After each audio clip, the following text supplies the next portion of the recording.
Vamos abrir a palavra de Deus, encontra 1 João capítulo 2, a partir do verso 18.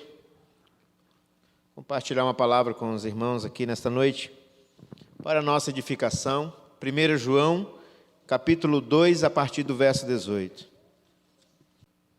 Diz assim: Filhinhos, já é a última hora, e como ouvistes que vem o anticristo, também agora muitos anticristos têm surgido, pelo que conhecemos que é a última hora.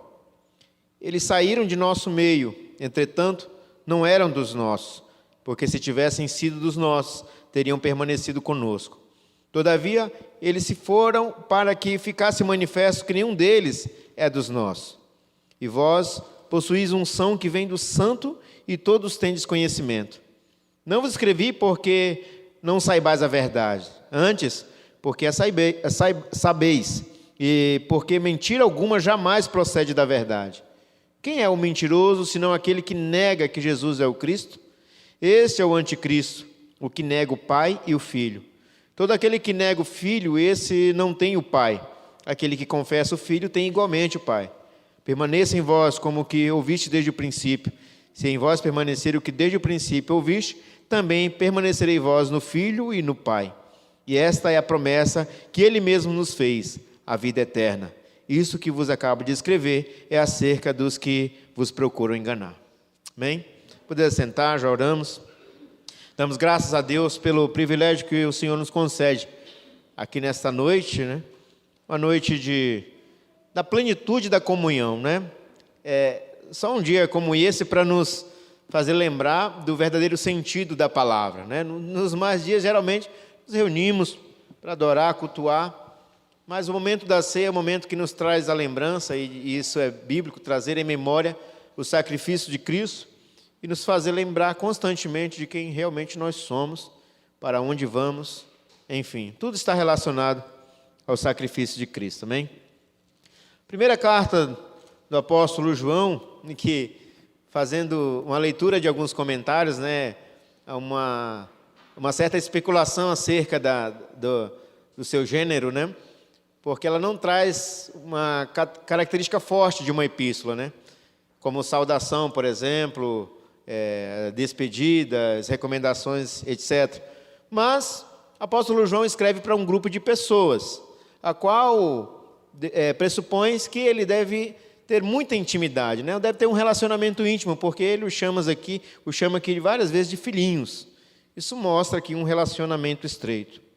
E essa carta, obviamente, como a maioria das cartas, ela tem uma importância muito grande, porque ela lança uma luz sobre o pensamento e sobre a teologia do Novo Testamento. Pela informação, por exemplo, que dos conteúdos abordados no início da igreja. Há uma luta muito grande da parte dos apóstolos sobre, como por exemplo, a perseguição, o desânimo da igreja.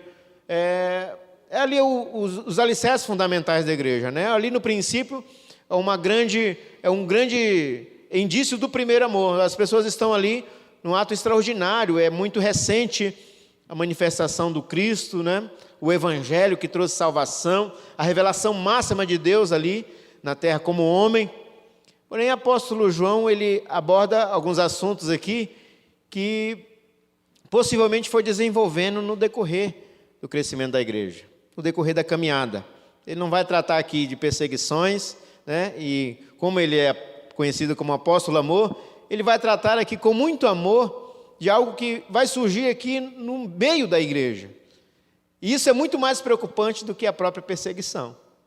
Porque a perseguição nós sabemos que é algo externo, que vem sobre a igreja, né? E até então, a igreja, como todas as orientações dos demais autores da Bíblia, ela já traz para a gente essa orientação, para ficarmos apercebidos. A qualquer momento estaremos sujeitos a isso. E, de fato, isso aconteceu no início da igreja. Houve perseguição, houve dispersão do povo. O apóstolo Pedro aborda muito sobre isso. Ele escreve diretamente com o intuito de motivar esses irmãos a permanecer na fé, porque a recompensa celestial seria gloriosa. Apóstolo Paulo também faz uma comparação acerca dos sofrimentos terrenos, acerca do desânimo, acerca das perseguições, e mesmo que isso leve à morte, apóstolo Paulo, que ainda isso nem se compara com a glória que há de ser revelada, com o peso da glória que há de se manifesta sobre nós. Isso nós sabemos, né? Só que a igreja ela está num processo de caminhada, e o Senhor, há uma promessa de que o Senhor voltará. É claro que a princípio ali os irmãos têm isso como se fosse algo imediato, e estão ali a todo momento esperando, e nada disso acontecer, e a igreja ela tem que continuar o seu rumo.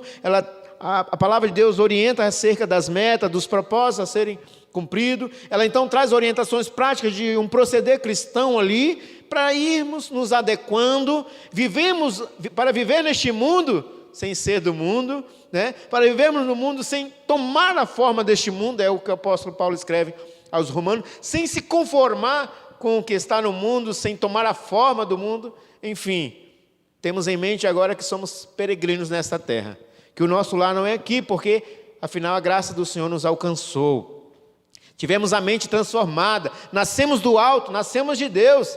Então, nós vemos aqui, para nós, como um mundo caído, um cenário totalmente hostil, né? Temos a mente de Cristo, devemos nos submeter, como submeteu a Cristo, ter a disposição de servir a Deus, servir a vontade de Deus, de viver em santidade. Uma vez que fomos separados para Deus, devemos viver assim, então, até que a promessa de Deus se cumpra na sua plenitude, que é o nosso encontro com o Senhor. Apóstolo João tem tudo isso em mente. E foi exatamente isso que estava acontecendo. Os primeiros dias do cristianismo, né, se caracterizaram pela glória do Evangelho alcançando as vidas, a graça do Senhor alcançando a todos, o brilho, né, na face dos cristãos resplandecendo, porque houve um discernimento. O Espírito Santo vem, ele abre a mente, né, uma vez gerada, é isso que ele faz, ele dá um entendimento acerca do que de fato Cristo cumpriu na terra. Então há uma alegria esplêndida. Esse é o primeiro amor, né? Então é isso que acontece. Só que vamos continuando, e chega então no continuar da caminhada, tudo acaba sendo então uma questão de hábito, vira algo costumeiro, não é verdade? E fazendo uma leitura aqui, é exatamente o estágio em que nos encontramos. A igreja contemporânea, ela está num estado em que a Bíblia chama de comodismo até, mas é numa questão de hábito apenas. Nós aderimos às formas litúrgicas, né? Aderimos aos cânticos, tudo que vem com muita facilidade, que nos proporciona certo conforto, mas que está relacionado à igreja, é muito cômodo para nós, né? Chegar e estar tudo pronto é muito mais confortante ainda. Então tudo vai virando uma questão de hábito, tudo vai virando uma tradição. Eu lembrei até de uma situação de uma vez, que foi até lá na sede, né, que teve que dar uma chacoalhada na igreja, né, exatamente por questões habituais, como por exemplo, era culto das irmãs, aí algumas irmãs participavam, outras não, dos homens a mesma coisa. Então foi quando foi feita a proposta, e vamos então tirar isso, não vai ter mais círculo de oração. Lembra, pastor? Foi uma revolução. Não, porque círculo de oração faz parte da igreja. Círculo de oração faz parte, é tradição da igreja. Eu digo, não, quem falou que é tradição da igreja? Quem falou que é uma regra? Círculo de oração foi um nome que a igreja atribuiu por fato de as mulheres se orarem.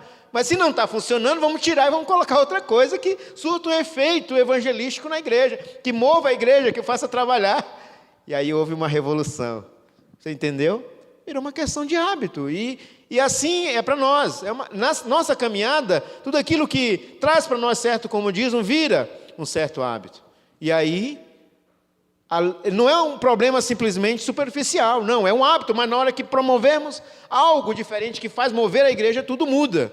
Existe algo muito mais preocupante nisso do que imaginamos. E é exatamente isso que o apóstolo João mostra para nós aqui na sua carta, orientando a igreja. O apóstolo Paulo detecta aqui então que nesse caminhar da igreja, que está tudo bem, começaram a surgir no meio da igreja algumas questões que confrontavam a doutrina bíblica. De uma maneira sorrateira, de uma maneira muito sutil. Então é preciso aqui assinalar que 1 João não mostra sinais de que a igreja a qual ele estivesse se direcionando estava perseguida.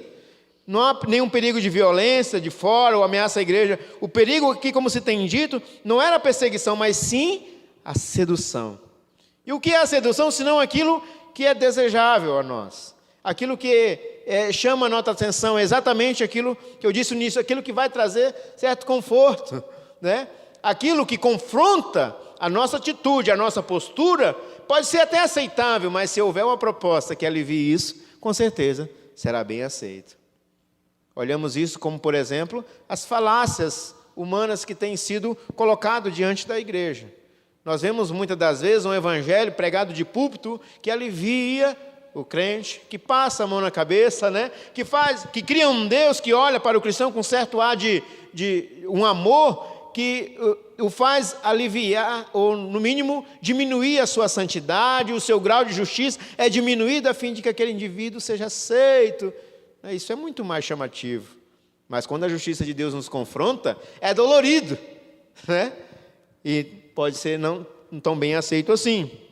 Mas Cristo ele já havia falado a respeito disso.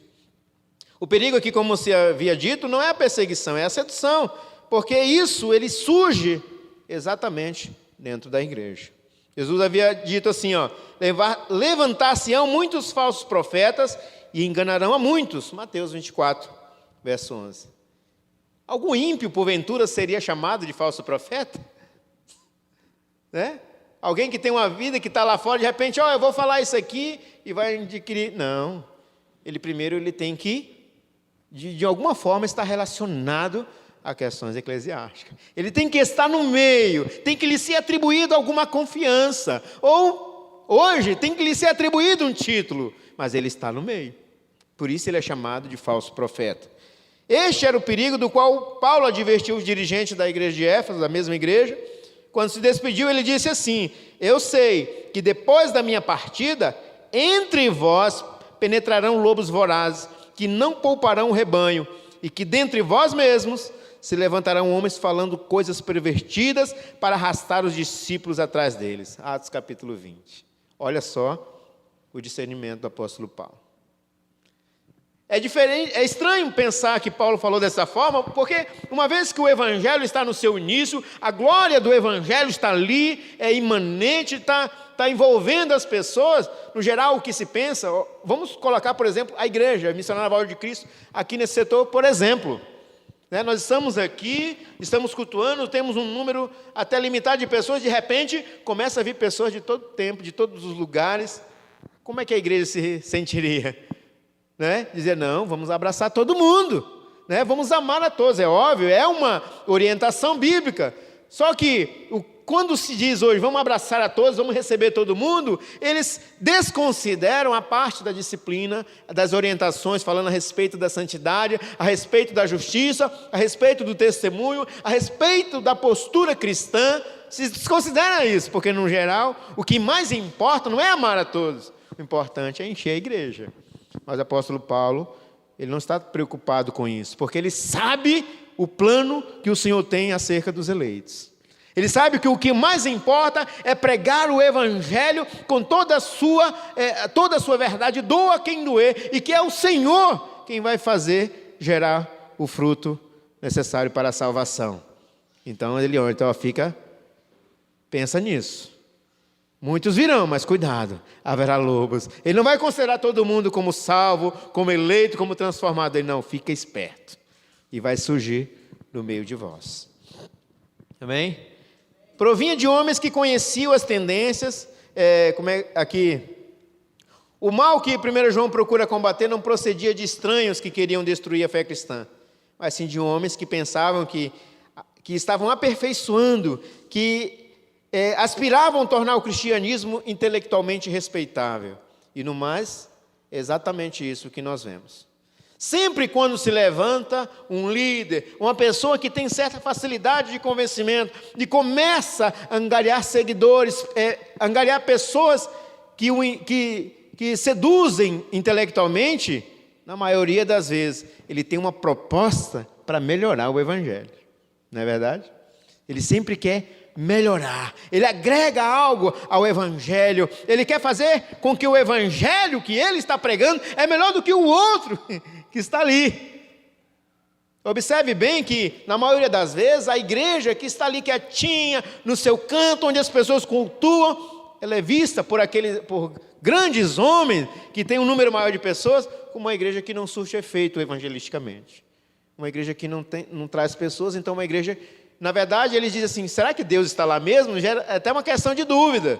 Mas o deles, a forma que eles trabalham, sim, é melhor. A forma intelectual que ele apresenta é melhor, é mais chamativa. Os seus planos, os seus projetos que são agregados ao evangelho surtem mais efeitos. São estratégias e estratégias, métodos e métodos humanos, mas que melhoram o evangelho.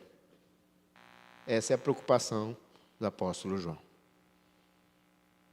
E não somente isso, não somente estratégias, mas alguma coisa que agrega o evangelho, tirando a eficácia, a excelência do sacrifício de Cristo. Não é verdade? É um dia, é uma obra, é um sacramento para mostrar que eles têm um diferencial. E de que forma isso é pregado? Ele vem com umas hostilidades, dizendo, você está aqui, e agora você vai ver. Não, ele se apresenta da maneira mais sutil possível, ele vem com falácia, filosofia, e cuidado, porque muitas vezes nós mesmos podemos dizer assim, nossa, nunca tinha pensado por esse lado. Como é que é bonito, é sutil demais. É sutil, mas a Bíblia chama de falácia. Filosofia humana. E o apóstolo João está falando a respeito disso. E esses homens, geralmente, eles conhecem a tendência. Eles estudam o campo.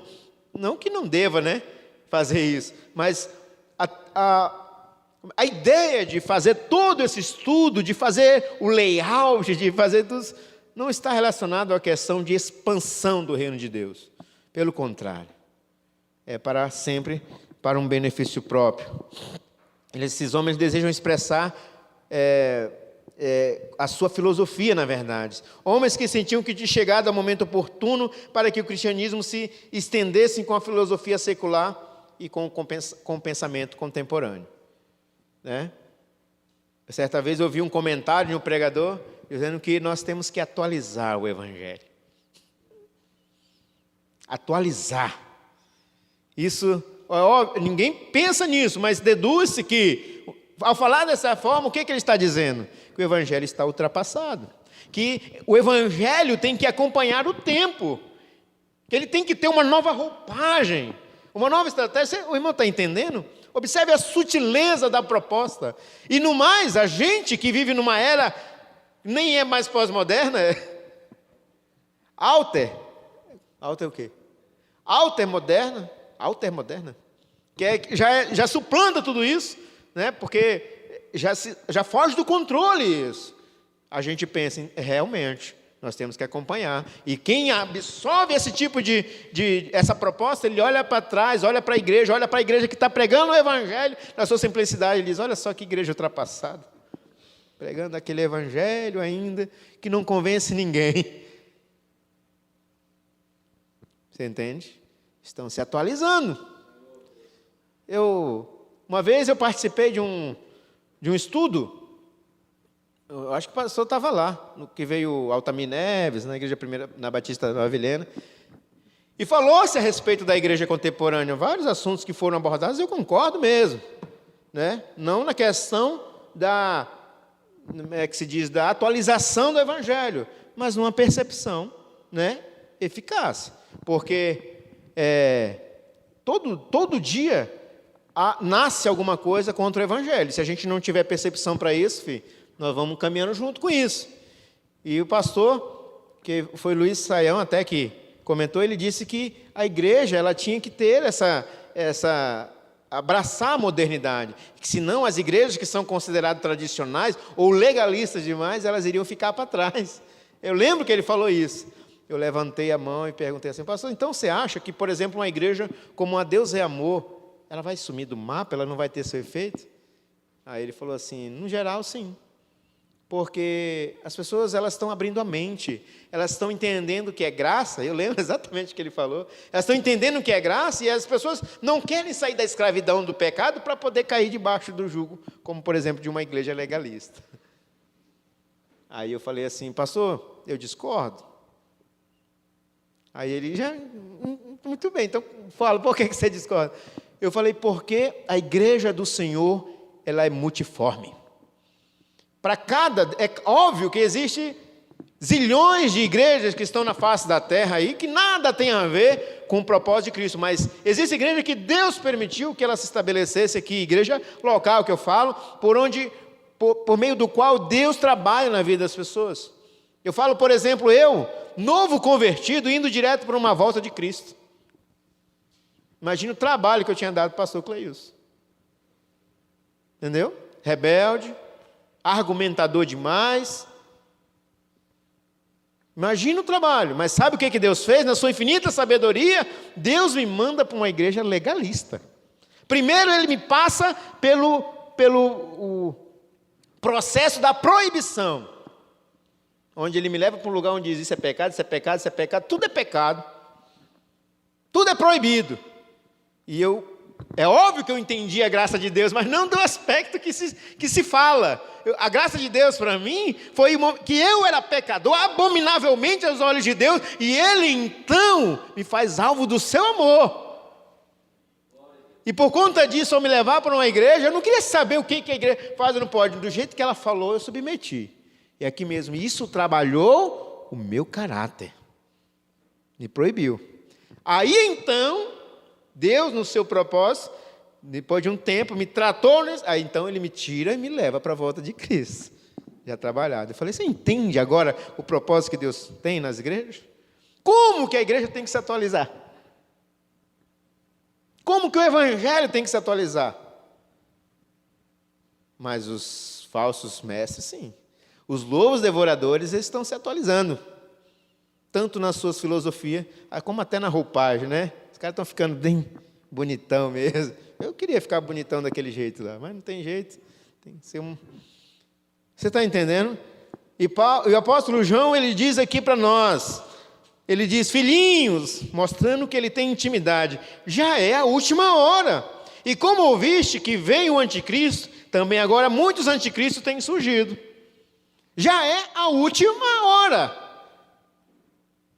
Aqui há uma conexão muito grande e muito estreita quando o apóstolo João fala da última hora, do final dos tempos, da plenitude do tempo, dos últimos dias. E começou na primeira vinda de Cristo, já é o último dia. E se é a última hora, e o apóstolo João detectou isso, que dirá para nós hoje, que estamos muito mais perto ainda da volta de Cristo. Mas uma coisa, o apóstolo João não fala aqui de que nós devemos mudar o nosso proceder, mas eles orientam que vai haver certas falácias, que vai haver novas propostas, e assim por diante. E ele diz o seguinte, que vem o anticristo, obviamente, talvez fazendo menção aqui ao homem da iniquidade, a besta de Apocalipse, talvez há uma conexão aqui. Mas o que eu quero chamar a atenção, isso aqui eu vou deixar para o pastor Cleilson depois falar, mas eu quero falar dos anticristos, como ele diz assim: agora muitos anticristos têm surgido, pelo que conhecemos, é a última hora. Os anticristos, quando olhamos para a história da igreja, apóstolo João, por exemplo, ele já naquela época combatia um homem chamado Cerinto, um herege da época, que pregava o gnosticismo e também uma doutrina que ele mesmo desenvolveu, ou foi um dos precursores, que era o docetismo, que negava, por exemplo, a encarnação de Cristo. Negava. E isso, olha o quanto é perigoso. Enquanto nós olhamos que é somente uma discussão teológica, querido, isso fere drasticamente a doutrina bíblica. Sabe por quê? Porque na encarnação de Cristo, morte e ressurreição do Deus homem, é que está fundamentado todo o plano de salvação de Cristo. Esta é a nossa segurança como cristãos. Se morremos com Ele também ressuscitaremos. Mas se Cristo não foi homem, Como é que fica então? Tem um comentário de Barclay, passou outras vezes, já mencionou aqui, quando ele comenta na carta do apóstolo João, 1ª, 2ª, 3ª, e também ele diz que certa feita, o apóstolo João, com seus seguidores, estava num banho público, né, de águas termais, eu não sei, e de repente entra Cerinto com os seus seguidores também.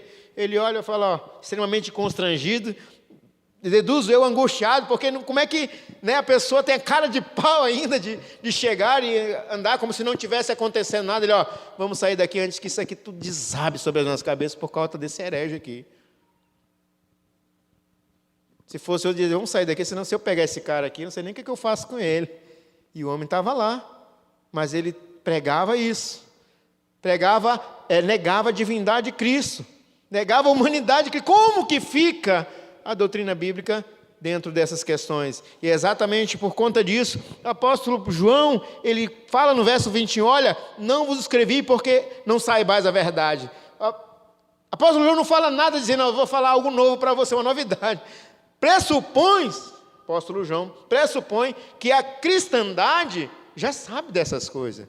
O que ele faz é orientar para que não esqueçamos, ou que trouxemos todo o tempo à tona isso na mente, como uma lembrança, para não cairmos neste erro. Ele diz o seguinte, não escrevi porque não saibais a verdade, antes porque a saibais, e porque mentira alguma jamais procede da verdade. Quem é o mentiroso, senão aquele que nega que Jesus é o Cristo? Quem é? Este é o anticristo, o que nega o Pai e o Filho. Diante de tantos pecados, diante de tantas doutrinas e heresias que surgem no decorrer da história da igreja, para o apóstolo João ele diz que o anticristo, aquele que tem ações demoníacas e que afrontam a Deus, é o que nega a Cristo, é o que nega a sua humanidade, é o que nega a sua divindade. Agora eu entendo porque que o pastor Cleiton, quando fala a respeito dos TJ, fala com tanto veemência, né? Com tanto...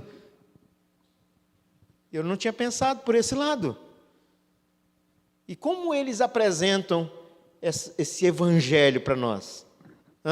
Quando eles batem na palma. Nessa casa, bom dia, tudo bom?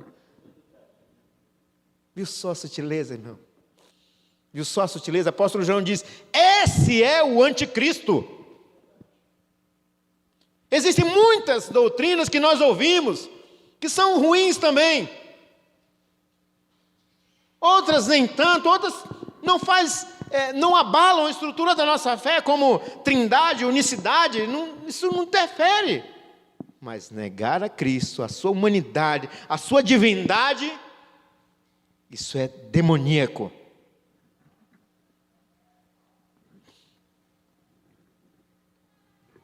E isso na última hora.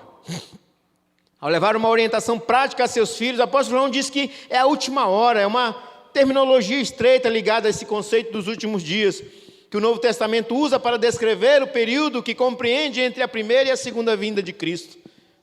Na última hora, últimos dias, plenitude do tempo. A verdade é que estamos vivendo estes períodos. Estamos vivendo. Não era somente para a época do apóstolo João, porém, devemos ter em mente uma coisa, que não é o fim para o povo de Deus.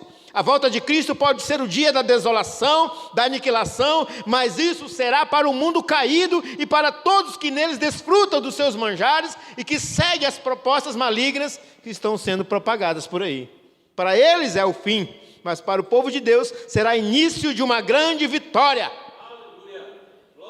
E até lá então, queridos, devemos permanecer firmes. Olha só o que o apóstolo João escreve nos versos anteriores do início que nós lemos, no verso 15, por exemplo. Ele diz, não ameis o mundo, nem as coisas que há no mundo. Se alguém amar o mundo, o amor do Pai não está nele. Porque tudo que há no mundo, a concupiscência da carne, a concupiscência dos olhos, a soberba da vida, né? Estamos relacionados a Gênesis ali na queda, não procede do Pai, mas procede do mundo. Ora, o mundo passa, observe bem, o mundo passa, bem como a sua concupiscência, aquele, porém, que faz a vontade de Deus, permanece eternamente. Oremos a Deus pedindo discernimento do Espírito Santo para permanecermos nesses dias que serão difíceis. Inclusive, não dei o tema da mensagem dessa noite, mas o tema da mensagem proposta é a unção que protege. E você vai entender por quê. Uma unção que protege. E ele falou a respeito dos anticristos, né? É interessante também que, ao fazer menção disso, o apóstolo João usa os dois termos, né, que anticristo e anticristos. Anti é uma preposição grega que pode significar tanto contra como em lugar de, é isso? No grego, estrategos é a palavra grega para comandante, ou anti-estrategos pode significar o comandante hostil das forças inimigas, ou segundo comandante. Isso é um comentário de William Barclay, que pode agir em lugar do comandante, de maneira que o anticristo pode significar tanto o oponente ou adversário de Cristo, como alguém que procura pôr-se em lugar de Cristo. Nesse caso aqui, ambos os significados são idênticos. Alguns intérpretes aqui, eles fazem uma diferença aqui para anticristo e anticristo, como se os anticristos fossem aqueles que vivem em oposição aberta a Deus, e o anticristo viria para querer tomar o lugar de Deus. Ou, olhando por outro lado, é aqueles que viriam abrindo espaço para o homem da iniquidade. Ele se opõe,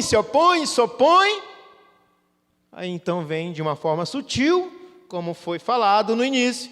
Ele vem de uma forma sorrateira, como se fosse amenizando a situação para tomar o lugar de Deus. Enquanto nós estamos olhando para um lado e tentando combater de outra forma, na verdade, nós também estamos deixando espaço para que ele venha. Mas tem que vir, né, queridos? Tem que vir, isso é bíblico. Neste período, o apóstolo João destaca as principais características do anticristo, que é o que nós falamos. E a principal que ele destaca é a negação de Cristo. É a negação de Cristo. Entende agora? Algo preocupante aqui que eu mencionei no início, o apóstolo João também faz menção aqui no texto.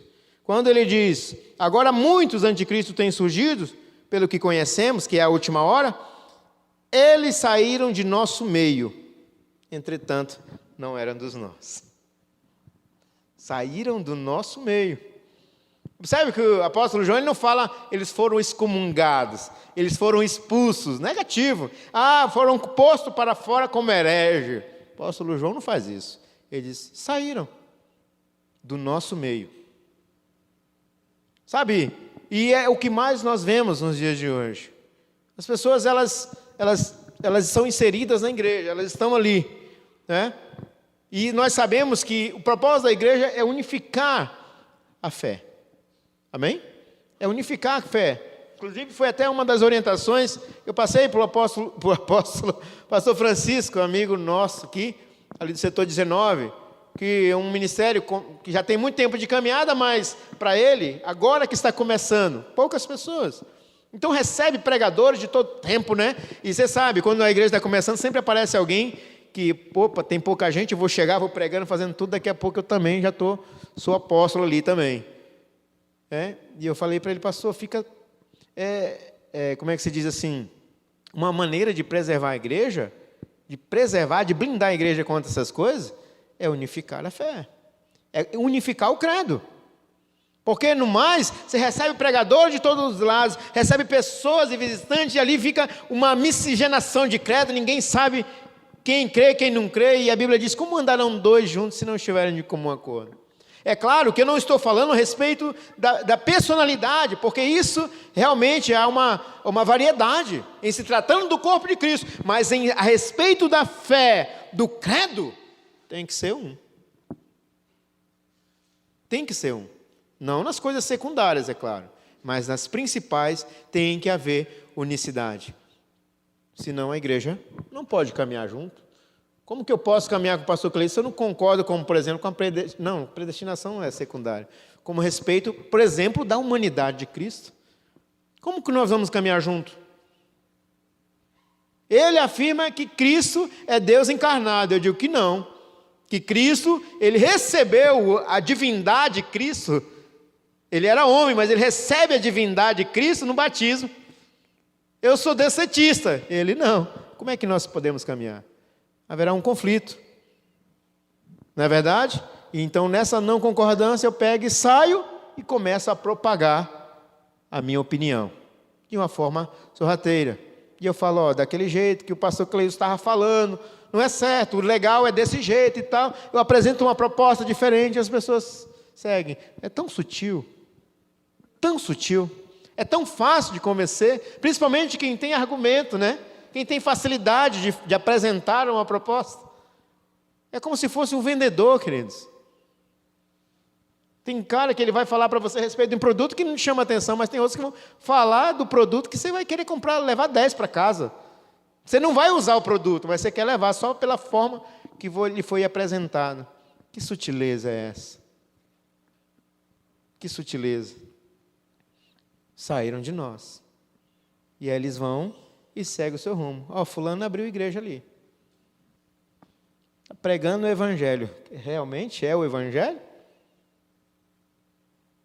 Será que é o evangelho? O que ele fala? O que você já ouviu ele falando a respeito da pessoa de Cristo? O que você viu ele falando a respeito do Espírito Santo? O que você viu ele falando a respeito da obra salvadora de Cristo? Qual a forma que ele te apresentou? Como ele te falou a respeito da graça? Como ele fala a respeito do sacramento na hora da ceia? Será que ele não diz, olha, pode vir, está tudo liberado aqui? Ou ele fala para você, se conscientiza a respeito do ato de contrição, do arrependimento, do restaurar da comunhão, para que participemos de maneira devida da cerimônia? Queridos, nós temos que desenvolver esses critérios na nossa vida cristã. Porque quando o apóstolo João ele passa essas orientações lá na frente, que é o ponto-chave da mensagem, a unção que nos protege, ele fala da unção que vem de Deus, que nos dá esse entendimento, que abriu a nossa mente pelo Espírito Santo, que faz morada em nós, para percebermos essas coisas, que para muitos não é problema nenhum, mas que para nós, para a igreja verdadeira, faz muita diferença, que glorifica a Deus.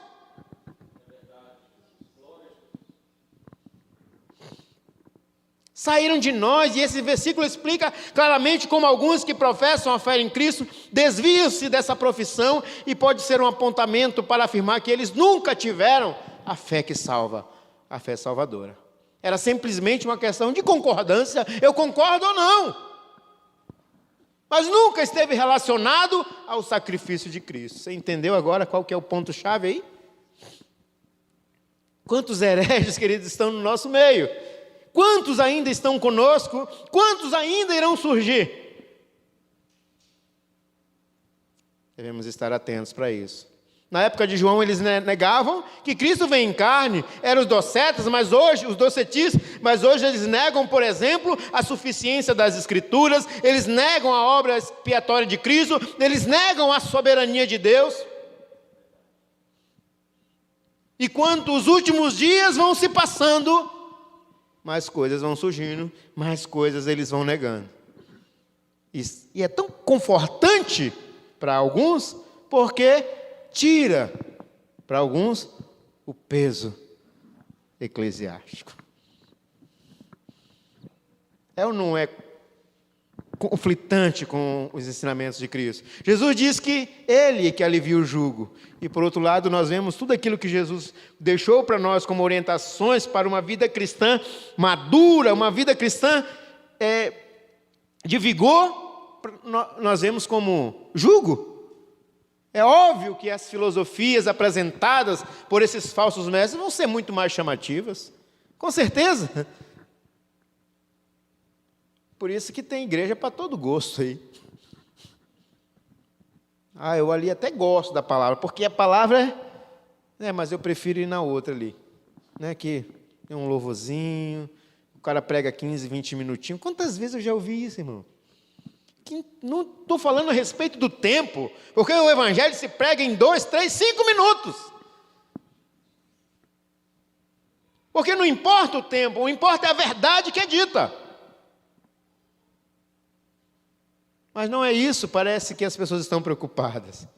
É aliviar o tempo, né? Quanto menos se toca a respeito do pecado, quando se fala em santidade,